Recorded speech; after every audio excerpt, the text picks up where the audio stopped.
Plus qu'une cérémonie d'investiture, la prestation de serment du président Alassane Ouattara pour ce nouveau mandat s'est imposée comme un véritable moment de reconnaissance internationale.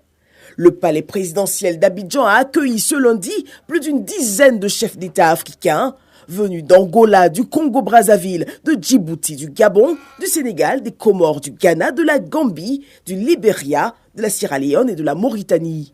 Avec eux, la présidente de l'Assemblée nationale française, une délégation présidentielle américaine conduite par le sous-secrétaire d'État aux affaires économiques et d'anciens dirigeants comme le Nigérian Mahamadou Issoufou ainsi que la secrétaire générale de la francophonie, Louise Mouchiki-Kouabo. Cette forte mobilisation ainsi que l'adhésion populaire nationale traduisent l'importance que vous accordez tous au renforcement de la culture de paix et de la démocratie en Côte d'Ivoire.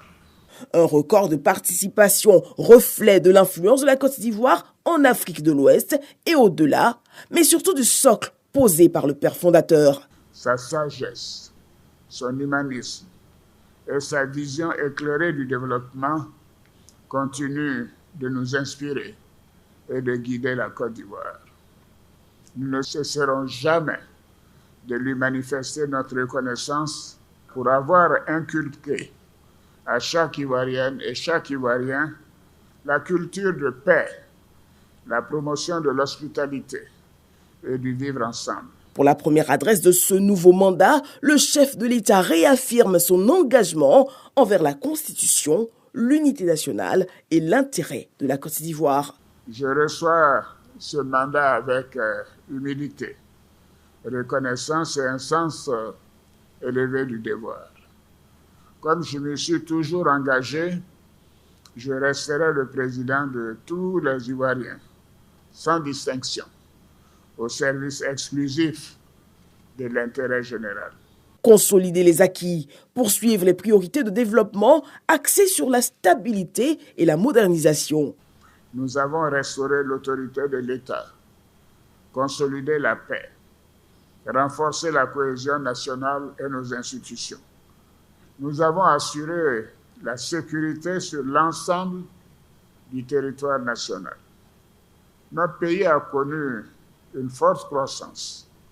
Ces avancées qui sont visibles sur toute l'étendue du territoire national nous enseignent que la Côte d'Ivoire sait se transformer lorsqu'elle est unie, déterminée et disciplinée.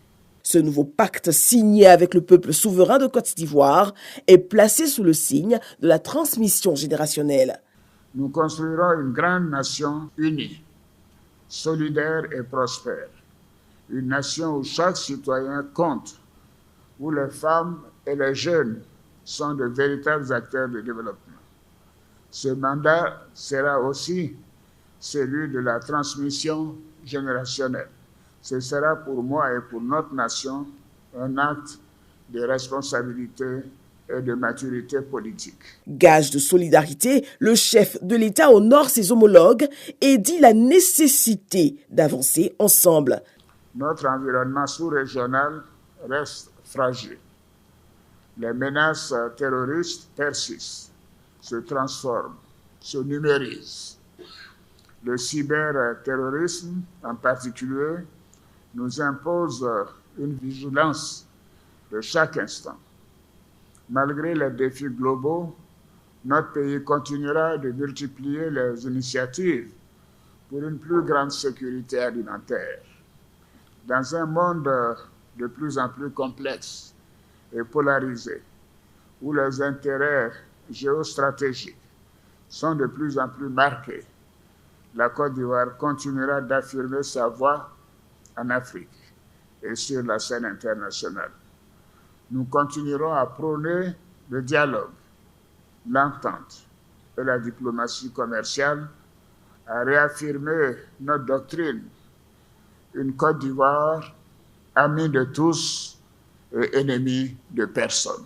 Remerciements aussi pour une présence discrète mais essentielle, celle de la première dame Dominique Ouattara. Je veux rendre hommage à ma chère épouse Dominique.